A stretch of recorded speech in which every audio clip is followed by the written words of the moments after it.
The space around the small rocky moon was quiet. Too quiet, thought Science Officer Ziktal as he adjusted the sensors on his observation vessel. The Vexari ship hung motionless among the debris field, its adaptive camouflage rendering it nearly invisible. Ziktal's four eyes blinked in sequence as he studied the readings before him. "Commander, we have confirmed the unknown vessel's position," reported his assistant Nevra. "It approaches from Sector 7, moving at sublight speed."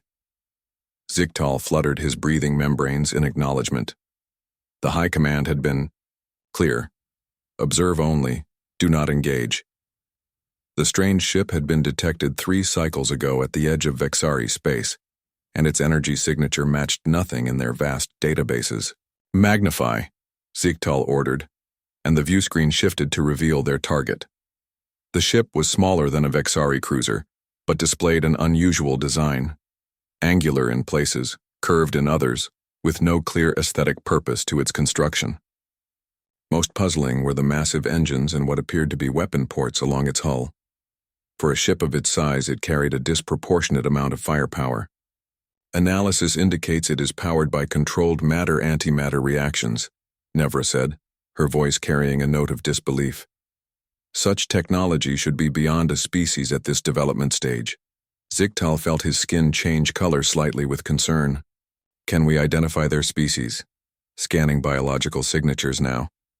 Nevra worked her control panel with practiced efficiency.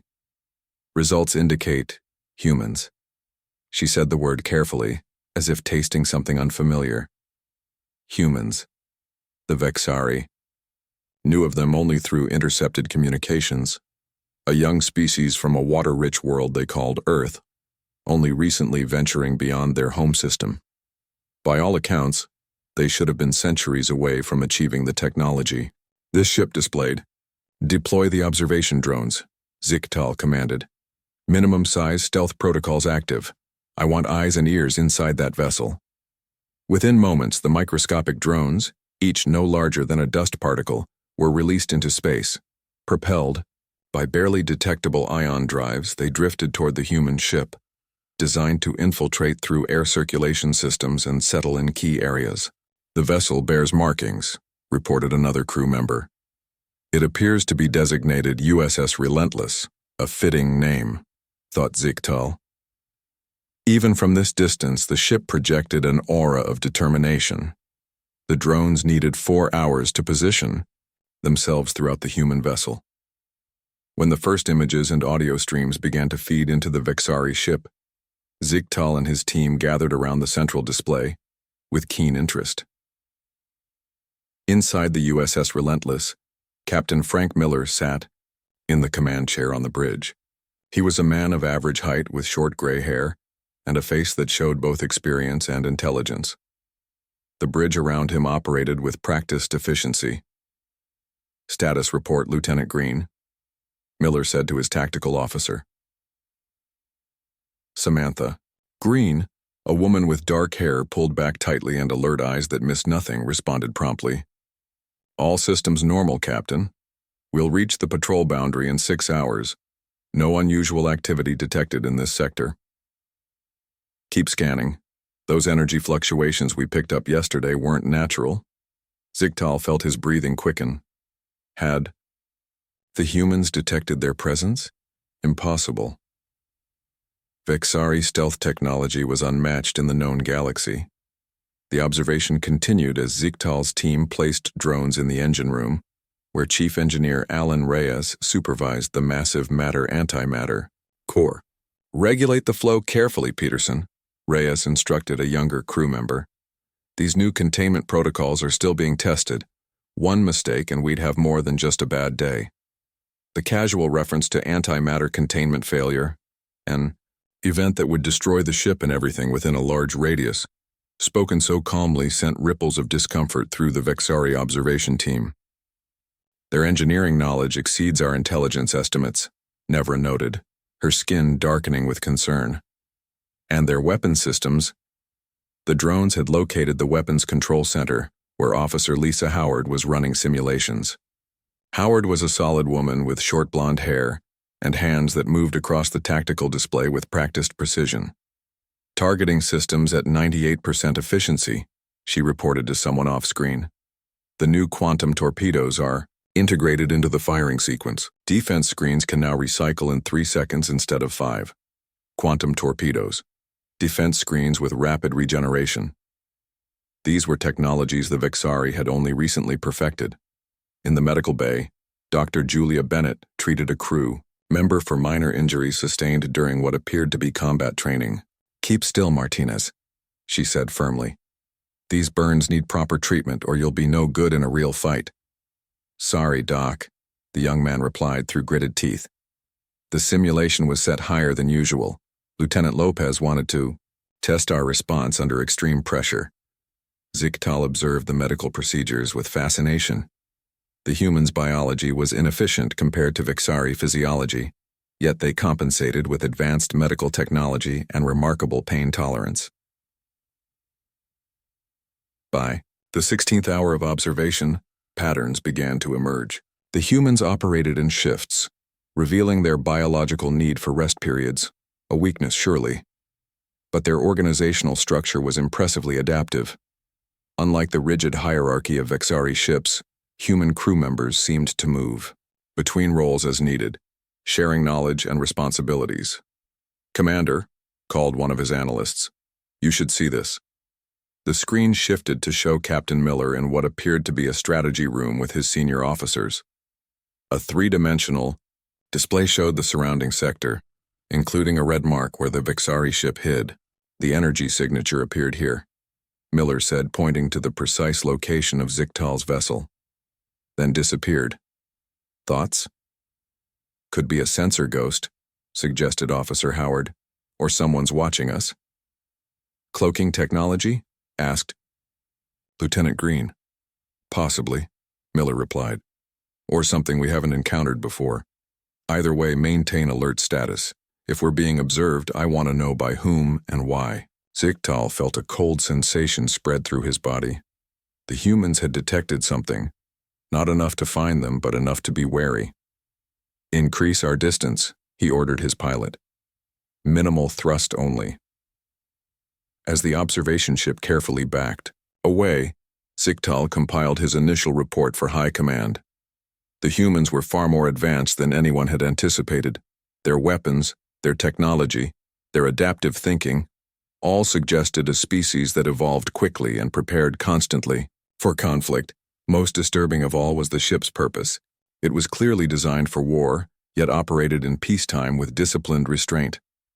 The Vexari had always believed that true military strength came from technological superiority, but these humans added an unpredictable element. They trained, not just for the battles they expected, but for the impossible scenarios as well. "Continue observation," Zichtal instructed his team. "I want to know everything about their capabilities, their weaknesses, their thinking. High Command must understand what we are facing." As he watched Captain Miller study the sector map with calm, analytical eyes, Zichtal couldn't shake a growing feeling of unease. The humans didn't know they were being watched, yet they prepared as if they did. They hadn't encountered the Vexari before, yet their ship was equipped to challenge even advanced threats. What kind of species prepared so thoroughly for the unknown? The question troubled Zichtal deeply as the observation drones continued to stream data from within the USS Relentless. 3 days into the observation mission, Zichtal found himself unable to look away from the data streams. The human warship USS Relentless continued its patrol route, unaware of the constant Vexari surveillance. What had begun as a routine intelligence gathering operation had evolved into something much more concerning. They trained constantly, Nevra noted as they watched Lieutenant Maria Lopez lead a security team through a simulated crisis. Even when there is no threat. The simulation involved a scenario where multiple critical systems failed simultaneously during an attack. Instead of following a set protocol, the humans adapted in real time, creating solutions that hadn't been programmed into the exercise. "Again," Lopez ordered after the simulation ended. Her team had succeeded, but she was unsatisfied. "We can shave another 30 seconds off our response time." Not one team member complained. They reset and began again, moving with even greater purpose. Zictal adjusted the drone network to focus on the engine room. Chief Engineer Reyes was conducting what the humans called a stress test on the warp drive. "Push it to 110%, Reyes instructed his team. "I want to know exactly where the breaking point is." "Sir, that exceeds safety protocols," a young engineer objected. "That's the point, Carter," Reyes replied with a patient smile. "In a real emergency, we won't have the luxury of staying within safety margins. I need to know how far we can push before something breaks." The Vexari engineering team watching the feed exchanged troubled glances. Their own protocols never allowed testing beyond established safety parameters. The risk was considered unacceptable, yet these humans deliberately sought the edge of failure as a form of preparation. In another section of the ship, Officer Kevin Barnes worked in the communications center. His focus was intense as he sorted through background radiation and signal noise. "Computer, isolate that pattern at frequency band Delta 6, Barnes instructed. "There's something unusual there." Zictal felt his skin tighten with alarm. The observation drones operated on carefully disguised frequencies that should have been undetectable to human technology.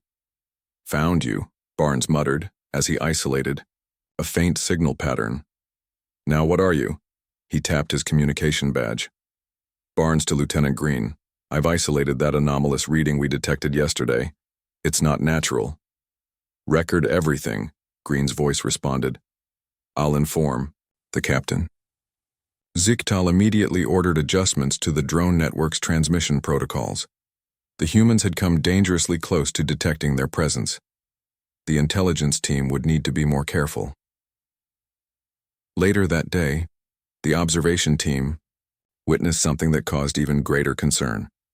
Captain Miller called a meeting of his senior staff in a secure room that required special efforts to infiltrate with the drones. "Our scans have detected traces of an unknown alloy within the debris field," Miller began without preamble.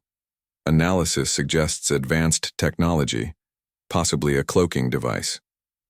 On the display screen, he showed magnified images of microscopic metal fragments, pieces of a damaged observation drone that had malfunctioned. "Are we looking at a new species?" asked Dr. Bennett.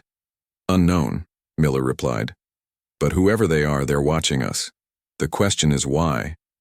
Lieutenant Green spoke up. "Given the sophistication of the technology, we should assume they have significant capabilities, potentially hostile. Or just curious," Officer Howard countered. "First contact scenarios don't always end in conflict." Zictal was stunned by the conversation. Not only had the humans detected traces of their presence, but they were considering multiple interpretations, including peaceful ones. This contradicted everything Vexari intelligence had suggested about human behavior. "Maintain alert status," Miller decided, "but no provocative actions. If someone's out there studying us, let's give them something to think about. Run Battle Drill 7 at 0800 tomorrow." The meeting dispersed, leaving Zictal deeply troubled. The humans knew they were being watched, yet instead of increasing security or attempting to flush out the observers, they had decided to put on a demonstration. The following day, Battle Drill 7 commenced. The observation team watched in growing alarm as the USS Relentless transformed from a routine patrol vessel into a warship ready for imminent combat. Every crew member moved with practiced efficiency to their battle stations. Weapon systems came online, shields activated, and the ship's energy signature changed dramatically. "Their reaction time is remarkable," Nevra commented.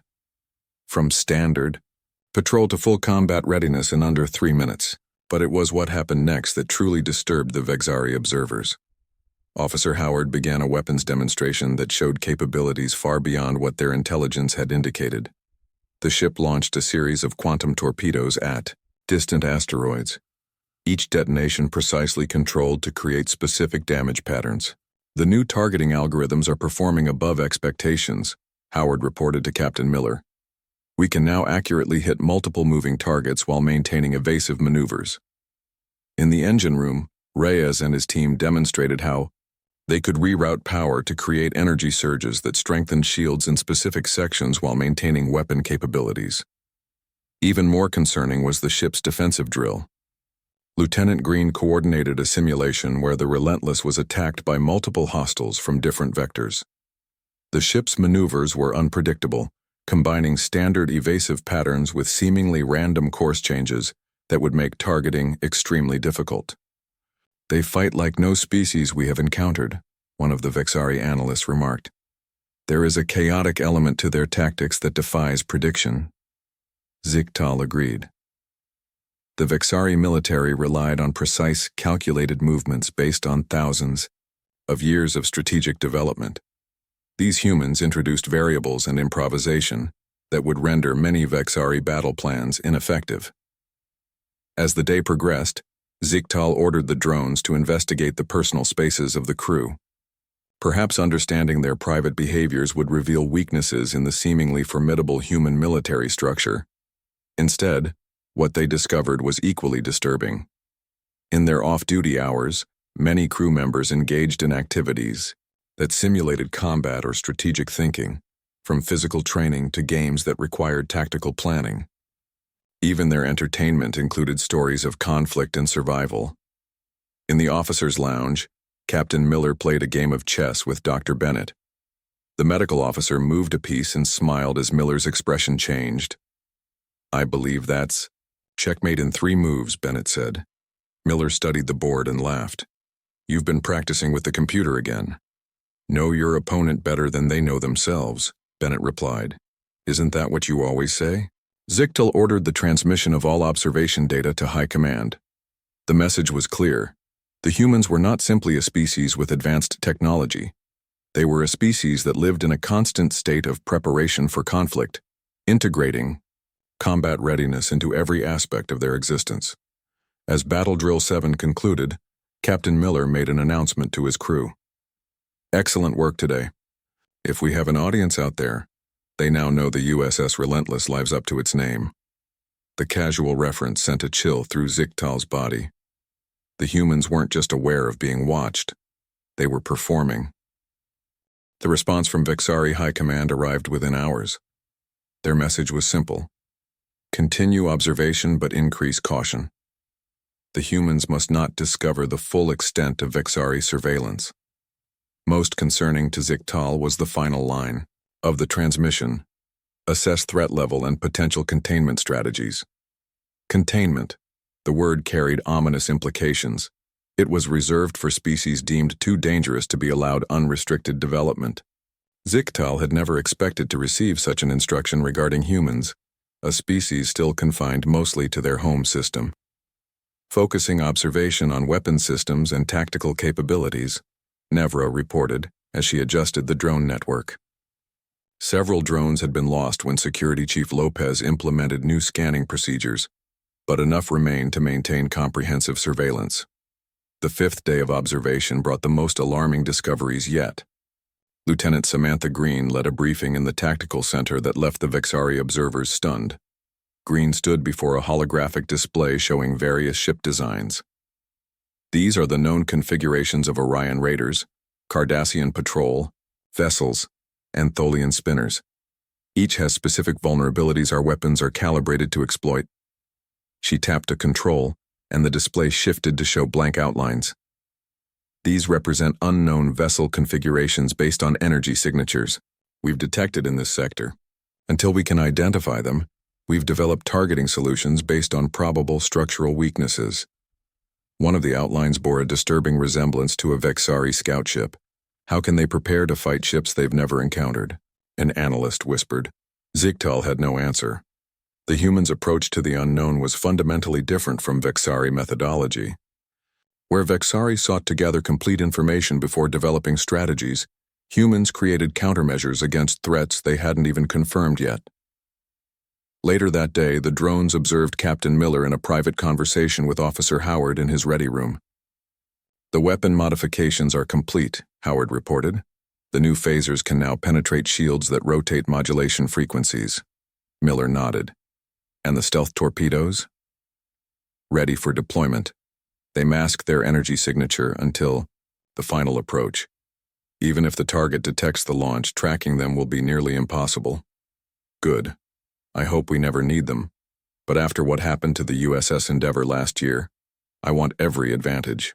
The Vexari had no record of any vessel called Endeavor, nor what might have happened to it. But the conversation confirmed their worst fears. The USS Relentless carried weapons specifically designed to overcome advanced defensive systems, the UN. Most disturbing discovery came when the observation drones infiltrated a secure section of the ship. Past multiple security checkpoints was a chamber containing what appeared to be black, featureless cylinders. Chief Engineer Reyes and Captain Miller stood before them, checking data on a secured console. Antimatter yield is stable, Reyes reported. The compression field is maintaining integrity at all test depths. And the delivery system? Miller asked. The cloaking device works perfectly. These warheads can be deployed and remain undetected until detonation. Miller's expression was grave. Let's hope that diplomatic relations with the Klingon Empire improve and these stay in storage. Zichtal felt a cold sensation spread through his body. The black cylinders were planet killers, weapons capable of destroying entire worlds. The Vexari had theorized such weapons but considered them too dangerous to develop. Yet these humans not only created them, but kept them ready for deployment. High Command must see this, Zichtal said, ordering an immediate data transmission. The response was swift. Withdraw observation team. Prepare comprehensive threat assessment. Further contact with human vessels prohibited without council authorization. More troubling than the weapons themselves was the casual way the humans discussed them. There was no religious reverence for the power to destroy worlds, no philosophical debate about wielding such force. Just practical considerations of function and deployment. As Zichtal prepared to recall the remaining drones, the observation team made one final critical discovery. In the ship's computer core, they detected an artificial intelligence system far more sophisticated than expected. The ship's AI, called Area, was actively tracking and analyzing the observation drones. While the humans knew something was watching them, Aria had compiled significantly more data than they realized. Drone analysis complete, Captain, Aria's calm female voice reported as Miller entered the computer core. I have identified 16 distinct surveillance devices of unknown origin throughout the ship. Origin? Miller asked. Unknown, but technology suggests extreme advancement. They appear designed to record and transmit rather than sabotage or harm. Miller considered this. Recommendations? Based on their passive nature, whoever deployed these devices is gathering intelligence. They have made no hostile moves despite our weapons demonstrations. This suggests either scientific curiosity or threat assessment. Or both, Miller replied. Continue monitoring but take no action to remove them. Let's see what they do next. Zichtal immediately ordered all remaining drones to suspend transmission and prepare for retrieval. The humans had been aware of their presence to a much greater degree than anticipated, yet had deliberately allowed the observation to continue. As the Vexari observation ship prepared to withdraw to a safer distance, Zichtal drafted his report for High Command. The humans represented a unique type of danger, not because they were inherently aggressive, but because they prepared for conflict with methodical thoroughness. Most concerning was their relationship with their technology. Unlike the Vexari, who developed weapons with careful deliberation and strict ethical guidelines, humans seemed to advance their military capability with remarkable speed and fewer apparent restraints. The most terrifying aspect was not the USS Relentless itself, but what it represented. According to data in the ship's computer, accessed briefly by one drone before retrieval, the Relentless was not an exceptional vessel in the human fleet. It was classified as a medium patrol cruiser, neither their most powerful nor their most advanced warship. If this was merely the average of human military technology, what might their most advanced vessels be capable of? As the last drones returned to the Vexari ship, Captain Miller stood on his bridge looking out at the stars. They're leaving, Lieutenant Green reported, monitoring sensor readings. The energy signature is moving away at high speed. Miller nodded. Log everything we learned. Forward it to Starfleet Command with my assessment. Your assessment, sir? That we just had our first encounter with a species that values information gathering over direct contact, and that they're now aware of our capabilities. The question is, what will they do with that knowledge? As the Vexari ship engaged its drive and disappeared into the darkness between stars, Ziktal couldn't help but wonder the same thing.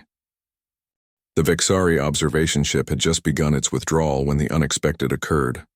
A massive asteroid cluster, previously undetected due to unusual radiation patterns, drifted into the patrol route of the USS Relentless.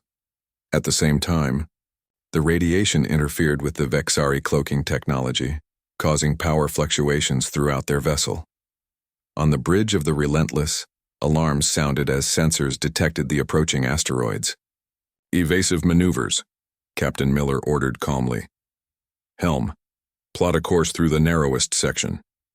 "Sir, sensors are also picking up an energy signature," Lieutenant Green reported. "The same type we've been tracking. It's very close, less than 50,000 kilometers off our starboard bow." Miller leaned forward in his chair. "Our mysterious observers are still with us.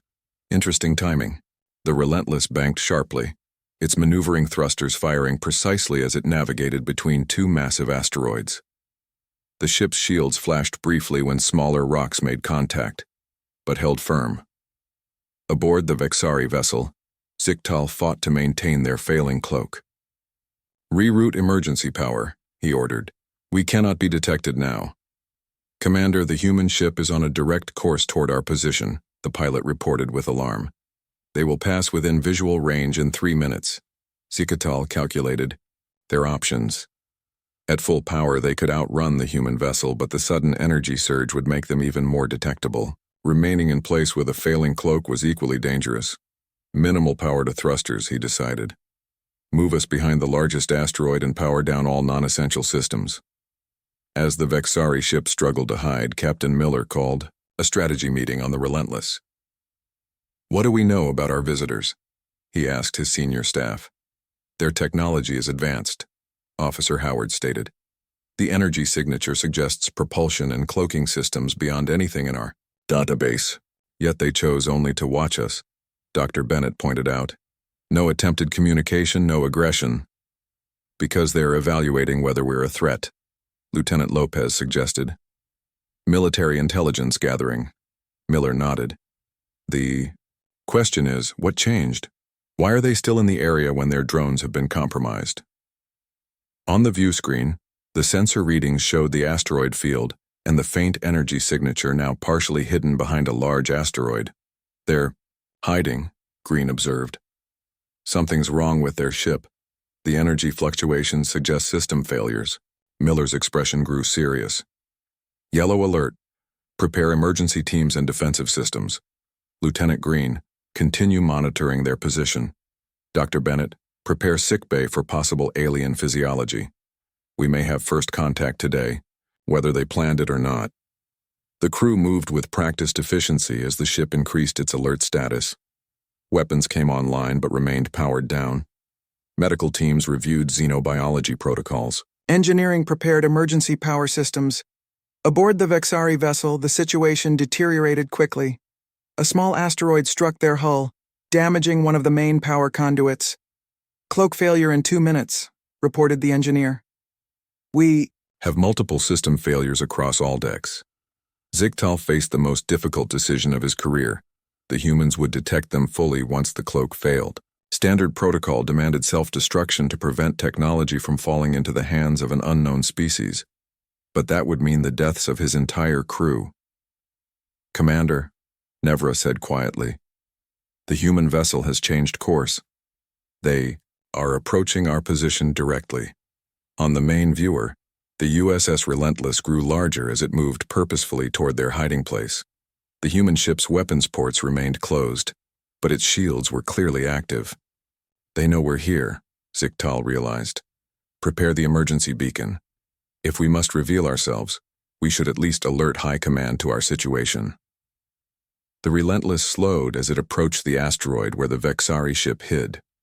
Captain Miller stood from his chair, straightening his uniform. "Open a channel," he ordered.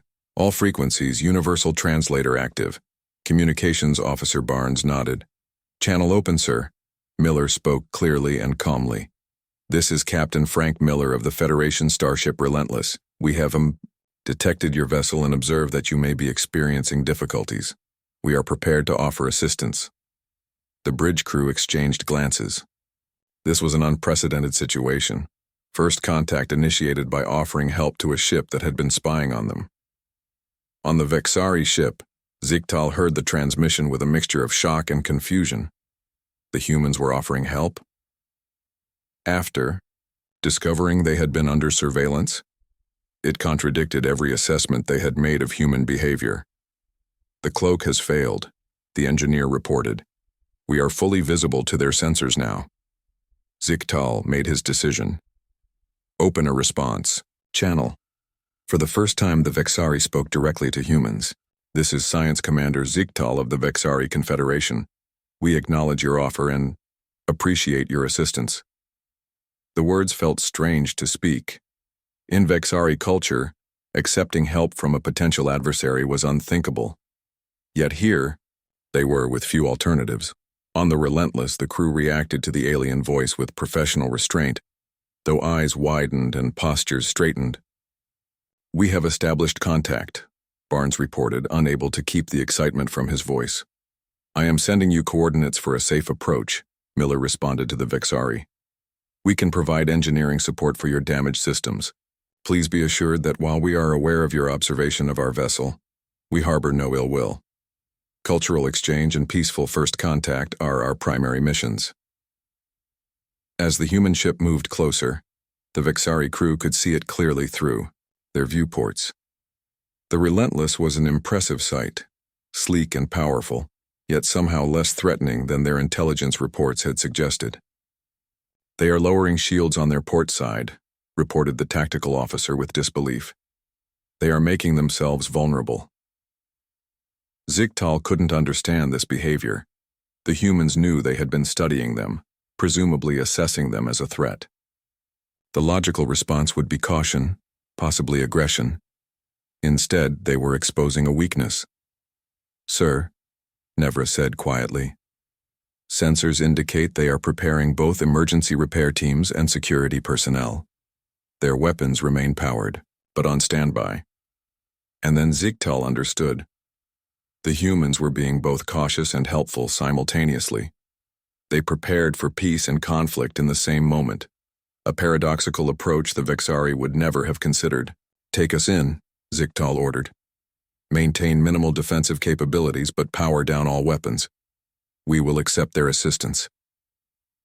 As the Vexari ship moved from behind the asteroid, fully visible for the first time, the two vessels faced each other in the emptiness of space.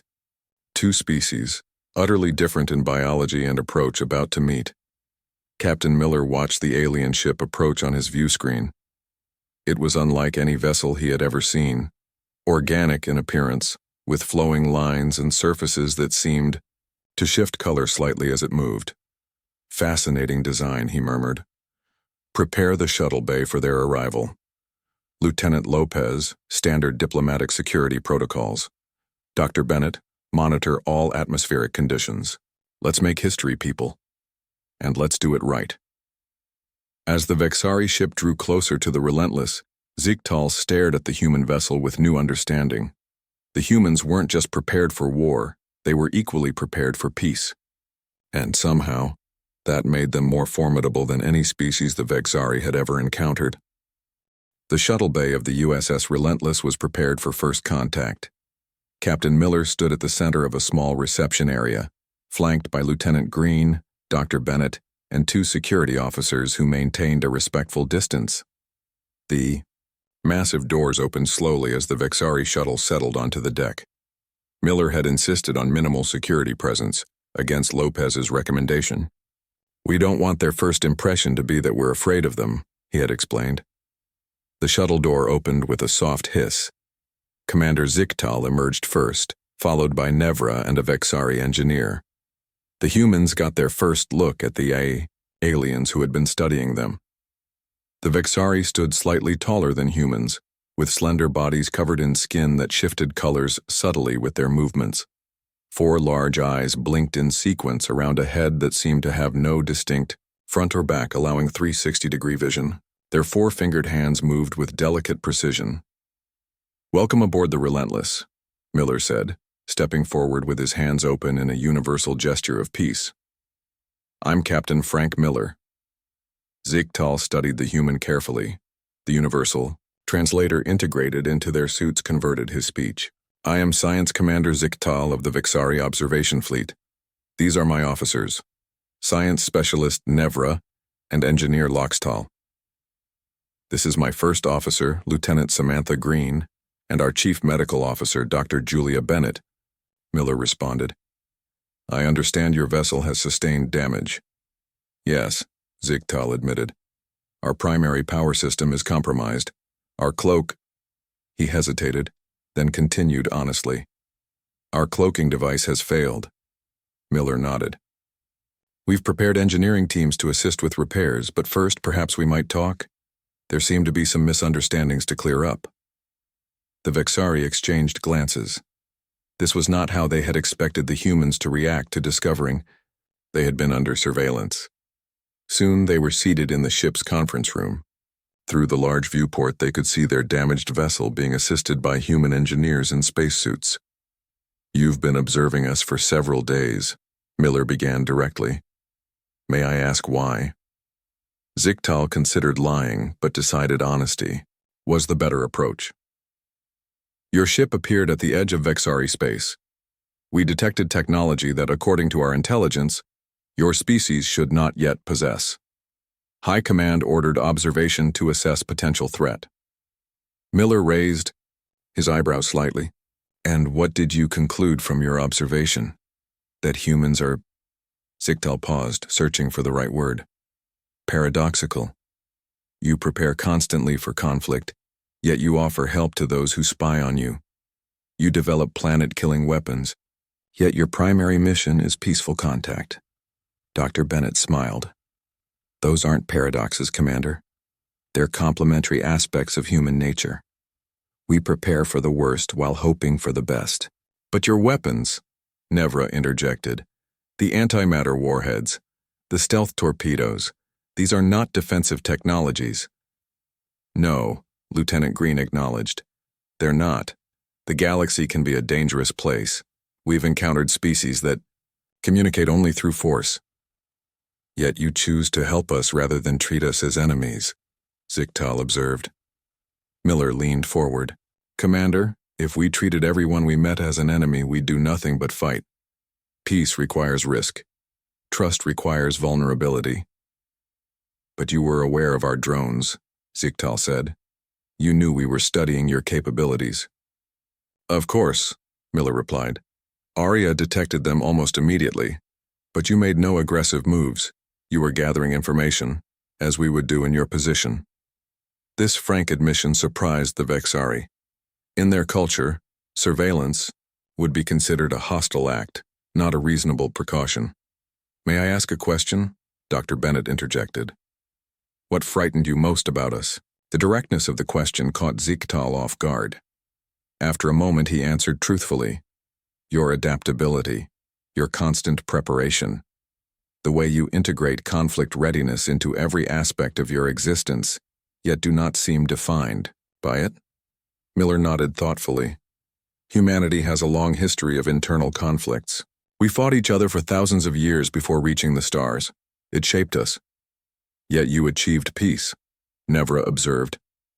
"Not easily," Miller acknowledged. "And we maintain it by remaining vigilant. The weapons you saw, they exist, so we never have to use them." The concept seemed contradictory to the Vexari, yet there was a strange logic to it. The humans maintained peace through strength, yet their strength wasn't their primary identity. After several hours of discussion, the engineering teams reported that the Vexari vessel was repaired sufficiently for safe travel. "Before you depart," Miller said, "I'd like to establish formal diplomatic channels between our peoples. We've scheduled to transmit data on our communication protocols to your ship." Zigtal hesitated. "I must consult with High Command before agreeing to formal relations." "Of course," Miller said. "But regardless of their decision, know that the USS Relentless considers the Vexari Confederation a potential friend. not an adversary. As they prepared to return to their ship, Ziktal made a decision. Captain Miller, there is something you should know. The Vexari Council requested a threat assessment of human capabilities. Based on our observation, some may recommend a containment strategy. The human officers exchanged glances. Miller's expression grew serious. Containment? Restricting the development and expansion of species deemed too dangerous to join the galactic community without supervision, Ziktal explained. It has only been implemented twice in our history. Instead of anger or defense, Miller's reaction was surprisingly measured. I appreciate your candor, Commander. What will your recommendation be? That containment would be impossible, and attempting it would be dangerous, Ziktal replied honestly. And that the Vexari would benefit more from alliance than confrontation with humans. Miller extended his hand, a human gesture of agreement that Ziktal had learned about during their observation. After a moment's hesitation, the Vexari commander reached out and completed the handshake. Safe journey, Commander, Miller said. I hope we meet again under even better circumstances. As the Vexari shuttle departed the Relentless, Ziktal looked back at the human vessel. Its weapons were indeed formidable, its technology impressive. But those weren't what made humans truly dangerous, or valuable as potential allies. What made humans unique was their capacity to prepare thoroughly for conflict while genuinely desiring peace. They carried the lessons of their violent history not as trauma, but as wisdom. They knew the cost of war because they had paid it repeatedly throughout their development, yet they hadn't become defined by fear or aggression. Back on the bridge of the Relentless, Captain Miller watched the Vexari ship depart. Do you think they'll be back? Lieutenant Green asked. Oh yes, Miller replied. They're too curious not to return. And next time I hope they'll come as open friends rather than hidden observers. Dr. Bennett joined them at the viewport. What they feared most about us was our contradictions, being both peaceful and prepared for war, being both cautious and willing to help strangers. Miller nodded. The things that make us human are often the hardest for others to understand. Our greatest strength isn't our weapons or our technology. It's our ability to hold opposing ideas in mind simultaneously, to hope while we prepare, to trust while we verify. As the Vexari ship disappeared into the darkness of space, it carried with it a report that would change how an entire civilization viewed humanity, not as simple conquerors to be feared or primitives to be dismissed, but as a species that defied easy categorization, a potential ally whose greatest weapon wasn't their destructive capability, but their complex, adaptable nature. The USS Relentless resumed its patrol route, continuing its mission of exploration. And somewhere in Vexari space, a debate began about the strange, paradoxical humans and what their emergence on the galactic stage might mean for the future of all species.